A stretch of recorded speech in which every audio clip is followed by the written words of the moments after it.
Hello everyone. जैसे कि हम पढ़ रहे हैं वैद्युत आवेश अध्याय के बारे में, तो चलिए आज हम क्या पढ़ने वाले हैं। आज के लेक्चर में हम पढ़ेंगे वैद्युत आवेश के मूल गुणों के बारे में, example number 1.2 and example number 1.3 के बारे में। तो चलिए सबसे पहले हम पढ़ लेते हैं वैद्युत आवेश के मूल गुण के बारे में। इसके पहले लेक्चर में हम वैद्युत आवेश के बारे में पढ़ चुके हैं। वहाँ हमने वैद्युत आवेश की उत्पत्ति की अवधारणा के बारे में व इसको उत्पन्न करने की कुछ विधियों के बारे में जाना। आज हम जानने वाले हैं वैद्युत आवेश के मूल गुण के बारे में। तो सबसे पहला इसका गुण होता है, वह है आवेशों की योज्यता या फिर एडिटिविटी ऑफ चार्जेस। ये क्या होता है और इसको जानना क्यों जरूरी होता है। मान लेते हैं अगर हमारे पास कोई एक पिंड है जिसमें आवेशों की संख्या Q1, Q2, Q3 और Qn टाइम्स है। हमें जानना है कि उस आवेश में कुल कितना आवेश मौजूद है। तो यह जानने के लिए हम कैसे और कौन सी विधि को लगाएंगे। तो उन आवेशों को जोड़ने के लिए हम उन्हें वास्तविक संख्याओं की भांति जोड़ते हैं। मान लेते हैं हमारे पास जो आवेश है उस पिंड में वह +1, +2, -3, +4 एंड -5 है। तो हम उस निकाय का कुल आवेश निकालेंगे इन सभी को सिंपल तरह से योगफल के द्वारा। याद रहे कि हमें इन आवेशों के चिन्ह के साथ इन्हें जोड़ना होता है। तो हमने यही करा है यहाँ पे और फिर हमारा आंसर आ जाता है -1 कूलाम। आवेश की यूनिट कूलाम होती है, इसलिए हमें इस आवेश की मात्रा को कूलाम के साथ लिखना जरूरी होता है। चलिए अब इसकी दूसरी प्रॉपर्टी के बारे में पढ़ते हैं और वह होती है वैद्युत आवेश का संरक्षण या फिर चार्ज इज कंजर्व के बारे में। ये क्या बोलता है? यह प्रॉपर्टी हमें बताती है कि कोई भी आवेश संरक्षित होता है, अर्थात हम ना तो आवेश को उत्पन्न कर सकते हैं और ना ही उसे नष्ट कर सकते हैं। हम आवेशों का केवल स्थानांतरण कर सकते हैं। यह बात हम इससे पहले वाले लेक्चर के एग्जाम्पल द्वारा भी समझ चुके हैं। जब हम दो युग्म को एक दूसरे के संपर्क में लाने पर रगड़ रहे थे, तो वहां पर भी इलेक्ट्रॉनों का केवल स्थानांतरण हो रहा था और उसी स्थानांतरण की वजह से वहां पर आवेश की उत्पत्ति हो रही थी। तो यही होता है आवेश संरक्षण का नियम या फिर law of conservation of charges. याद रहे यह एक सार्वत्रिक नियम होता है, यानी कि यूनिवर्सल लॉ। आगे बात करते हैं इसकी तीसरी प्रॉपर्टी के बारे में जो बहुत ही इंपॉर्टेंट है, और वह है वैद्युत आवेश का क्वांटमीकरण या फिर क्वांटाइजेशन ऑफ चार्जेस। यह प्रॉपर्टी क्या बोलती है? ये प्रॉपर्टी कहती है कि वैद्युत आवेश यानी कि Q बराबर होता है E यानी कि इलेक्ट्रॉन के पूर्णांक गुणज के बराबर, यानी कि Q बराबर Ne। मतलब यह है कि कोई भी पिंड में कुल आवेश हमेशा इलेक्ट्रॉन का मान कितना होता है? इलेक्ट्रॉन का मान होता है 1.602192 मल्टीप्लाई 10⁻⁻19 कूलाम।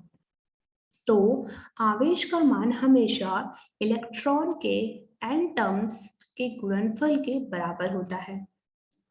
n का मान यहाँ पर 1, 2, 3 जैसी संख्याएं होती हैं। कभी भी वैद्युत आवेश का मान दशमलव संख्या या फिर रैशनल नंबर यानी कि P/Q के फॉर्म में नहीं होता है, इस फॉर्म में नहीं होता है। तो याद रहे वैद्युत आवेश का मान हमेशा इलेक्ट्रॉन के पूर्णांक गुणज के बराबर होता है। अगर मैं आपसे पूछूं कि एक कूलाम आवेश में कितने इलेक्ट्रॉन होते हैं, तो आप इसको निकालने के लिए इस सूत्र का प्रयोग करेंगे। मैंने आपको बोला कि एक कूलाम आवेश में, यानी कि एक कूलाम क्या है? एक कूलाम आवेश का मान है, यानी कि Q का मान आपको दे रखा है 1 कूलाम। तो मैंने Q की जगह पर 1 रख दिया। पूछा गया है कि कितने इलेक्ट्रॉन हैं, यानी कि आपसे n का मान पूछा जा रहा है और E का मान आपको हमेशा गिवन होगा और वह यह है E बराबर है 1.6 इंटू 10⁻⁻19 कूलम।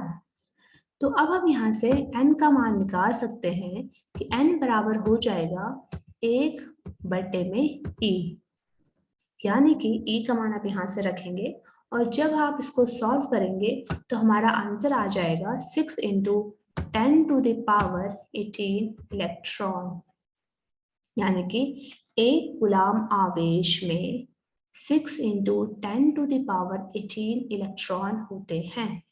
तो हमने बिल्कुल आसानी से इस सूत्र के द्वारा जाना कि एक कूलम में इतने इलेक्ट्रॉन होते हैं। चलिए इस कॉन्सेप्ट को और अच्छे से क्लियर करने के लिए हम इससे रिलेटेड एग्जांपल देखते हैं। तो एग्जांपल नंबर 1.2 क्या पूछता है हमसे? ये कह रहा है कि यदि किसी पिंड से एक सेकंड में इतने इलेक्ट्रॉन 10⁻9 इलेक्ट्रॉन किसी अन्य पिंड में स्थानांतरित होते हैं तो एक कूलम आवेश के स्थानांतरण में कितना समय लगेगा। चलिए पहले क्वेश्चन को अच्छी तरह से समझते हैं। हमसे बोला गया है कि कोई एक पिंड है, इस पिंड से दूसरे पिंड में एक सेकंड समय में समय दिया गया है 1 सेकंड। 1 सेकंड समय में इलेक्ट्रॉन यानी कि कितने इलेक्ट्रॉन n का मान गिवन है और वे है 10⁻9 इलेक्ट्रॉन। ठीक है, इतनी बात तो हमें दे रखी है और पूछा गया है कि एक कूलम आवेश यानी कि Q बराबर 1c में कितना समय लगेगा, इसको स्थानांतरण में कितना समय लगेगा। तो हम इस दिए हुई इंफॉर्मेशन से क्या निकाल सकते हैं। अगर हमें ये पता चल जाए कि ठीक है 1 सेकंड में कितना आवेश जा रहा है इस इलेक्ट्रॉन की वजह से, क्योंकि हम जानते हैं कि इलेक्ट्रॉन का स्थानांतरण मतलब इस पिंड में कुछ ना कुछ आवेश तो उत्पन्न हो रहा होगा। तो वह आवेश कितना उत्पन्न हो रहा है, अगर हम ये जान लेते हैं तो हमें पता चल जाएगा कि अगर इतने आवेश में इतना आवेश 1 सेकंड में प्रभावित हो रहा है तो एक कूलम आवेश कितने समय में प्रभावित हो रहा होगा, प्रवाहित हो रहा होगा, राइट, यानी कि स्थानांतरित हो रहा होगा। तो ये तो हम यहाँ से निकाल ले सकते हैं कि Q बराबर क्या आएगा, राइट। तो यहीं पे हमारा हल दे रखा है कि 1 सेकंड में 10⁻9 इलेक्ट्रॉन निकलते हैं किसी पिंड से, तो उस पिंड से 1 सेकंड में दिया जाने वाला आवेश हो जाएगा Q बराबर Ne, यानी कि यहाँ पे है 1.6 into 10⁻⁻19। What is this? This is electron का मान एंड 10⁻9 जो है वो n मतलब कि इतने इलेक्ट्रॉन स्थानांतरित हो रहे हैं। तो जब हम इसको सॉल्व करेंगे तो आ जाएगा Q का मान 1.6 इंटू 10⁻⁻10 कूलम। ठीक है, तो हमने ये तो निकाल दिया है। अब हमें पता है कि अगर इतने कूलम आवेश जो है जो हमने निकाल चुके हैं वो 1 सेकंड में स्थानांतरित हो रहे हैं, तो एक कूलम आवेश कितने में स्थानांतरित हो रहे होंगे, कितने समय में? तो हम बोलेंगे कि वो हो रहे होंगे 1/Q। देखिए एक कूलम आवेश के संचित होने में लगा गया समय एक कूलम भाग 1.6 इंटू 10⁻⁻10 कूलम, राइट। तो अब हम इसको सॉल्व करेंगे तो हमारा आंसर आ जाएगा 6.25 इंटू 10⁻9 सेकेंड।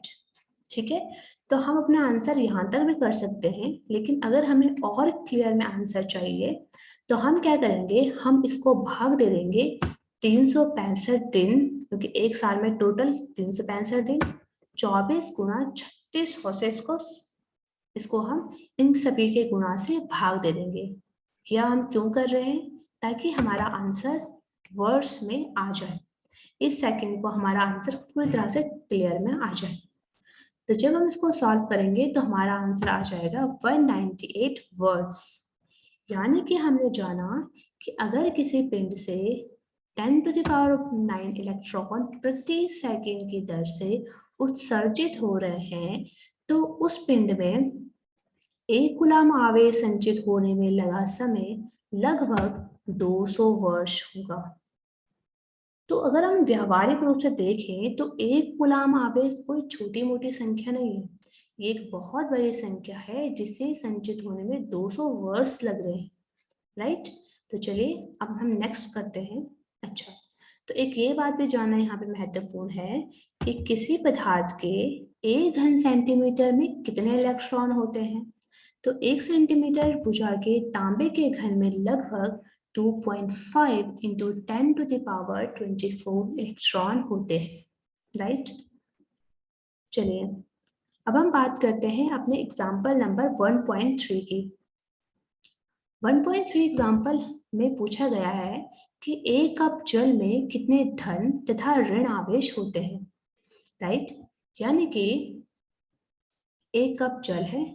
इस वाले आंसर करने से पहले ये जानना जरूरी है कि इस क्वेश्चन के आंसर में हमें कुछ केमिस्ट्री के कॉन्सेप्ट्स की जरूरत पड़ेगी, ठीक है। तो चलिए मान लेते हैं हमारे पास 1 कप है, उसमें कोई जल भर रखा है। अब हमें ये नहीं पता कि उसमें कितना जल का द्रव्यमान कितना है, तो हमने माना है कि जल का द्रव्यमान 250 ग्राम है, ठीक है। हमें पता करना है धन और ऋण आवेश। तो धन और ऋण का मतलब यहाँ पे है, धन मतलब प्रोटॉन और ऋण मतलब इलेक्ट्रॉन से, ठीक है।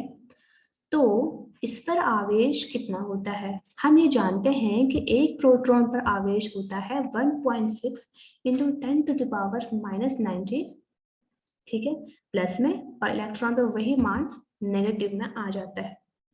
लेकिन हमें उससे पहले ये भी जानना होगा कि इस जल में इस ग्राम पर 250 ग्राम में टोटल कितने प्रोटॉन उपस्थित है, राइट। तभी तो हम उसको उस आवेश से मल्टीप्लाई करके उस पर कुल आवेश को निकाल सकते हैं। तो इन सभी प्रोसेस को करने के लिए कि कितने कुल प्रोटॉन और कितने कुल इलेक्ट्रॉन इस जल में उपस्थित है, उसके बाद ही हम उसमें आवेश का मान निकाल सकते हैं। तो इन सभी को करने से पहले हम ये जान लेते हैं कि इस जल का, आखिर इस जल के अणु का द्रव्यमान कितना है। यानी कि जल मतलब हुआ H2O, राइट। तो H2O का परमाणु द्रव्यमान क्या हुआ। तो परमाणु द्रव्यमान हम केमिस्ट्री में पढ़ते हैं, तो इसका जो परमाणु द्रव्यमान होता है वो होता है 18 ग्राम, क्योंकि H का जो परमाणु क्रमांक हुआ वो 1 × 2 2 और 8 × 2 16 और 17 18, इसको जोड़ देंगे तो हमारा आ जाएगा 18 ग्राम, ठीक है। तो हम देखते हैं कि अगर 18 ग्राम जल का जो द्रव्यमान आया वो 18 ग्राम में 1 मोल उपस्थित है, ठीक है। तो फिर 1 ग्राम में कितने मोल उपस्थित होंगे, तो सिंपल है 1/18 मोल, राइट। 1/18 मोल उपस्थित है 1 ग्राम में। तो फिर 250 ग्राम में कितने मोल उपस्थित होंगे, तो 250 ग्राम में 250/18 मोल उपस्थित होंगे। अब बात करते हैं कि 1 मोल में कितने अणु होते हैं। तो हम केमिस्ट्री में जानते हैं कि 1 मोल बराबर होता है 6.02 × 10⁻23 अणु, ठीक है। तो फिर हम अब पता चल जाएगा हमें कि 1 कप जल में कितने अणु हैं टोटल। तो 1 कप जल में अणुओं की जो संख्या है वह हो जाएगी 250/18, गुणा कर देंगे इसे 6.02 × 10⁻23 से। ये हम क्यों कर रहे हैं, ये हम उस कप में भरा जल में उपस्थित कुल अणुओं की संख्या को निकालने के लिए कर रहे हैं, ठीक है। तो इतना हमने कर लिया है।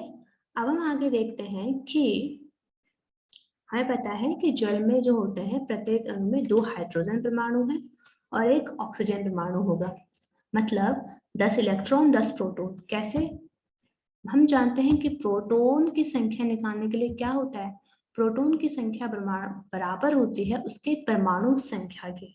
तो H2O का परमाणु संख्या निकालिए, क्या होता है इसका परमाणु संख्या, H2O का परमाणु संख्या होता है 10, राइट, 10 होता है। यानी कि इस H2O के 1 मोल में 10 प्रोटॉन है, 1 मोल की बात कर रहे हैं और हमें पता है कि कुल कितने मोल उपस्थित है, कितने अणु उपस्थित है इसमें, टोटल इतने। तो इतने अणुओं को अगर हम मल्टीप्लाई कर दे 10 से, इतने अणु जो हमें निकाल चुके हैं ऊपर, वो हम अगर 10 से मल्टीप्लाई कर दे तो हमारे निकल जाएंगे कुल प्रोटॉनों की संख्या। ठीक है, और हमें निकालना है क्या अल्टीमेटली, हमें निकालना है प्रोटॉन पर उपस्थित चार्ज।